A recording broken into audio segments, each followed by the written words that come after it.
To make a plate, we're going to use this stout stoneware, same clay that you used yesterday.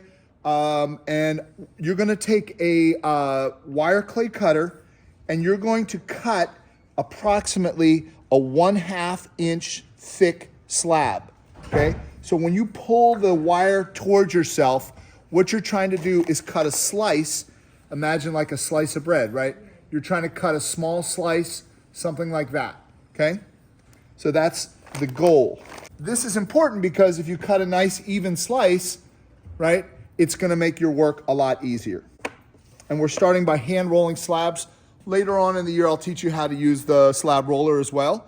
There are different ways to do it. All right, so I'm gonna take my slab. Now notice, it's a rectangle.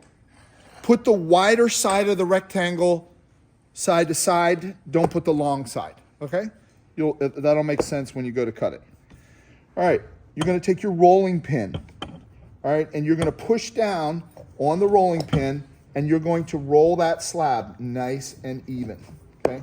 And it might take a little pressure. You obviously have to stand up to do this, okay? And you're gonna roll it out until the slab is nice and even.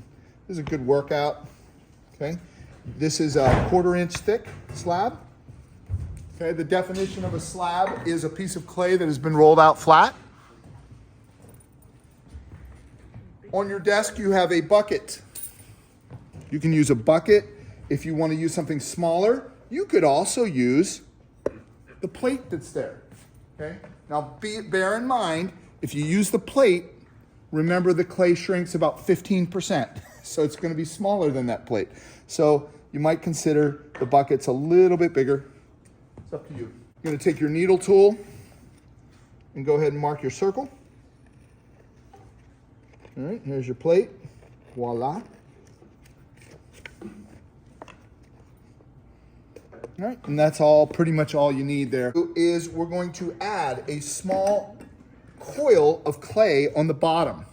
So we're adding a little piece of clay here to make a little raised foot. All right, so the way you're gonna do that is you're going to take a little bit of that extra clay that you just cut off, okay?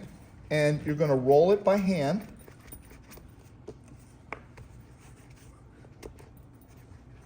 Okay, and this is gonna be about 10 inches long. You're going to take the jar of slip at your desk, all right? And I put a little cap. It's like a cap of a glaze. This will give you a good size about where the center is, okay? And you can put your coil around that. That's about where you want to have it. And you probably have to cut it a little bit to make it fit. Okay? Voila, something like that. So in order to attach with clay, we use what's called slip.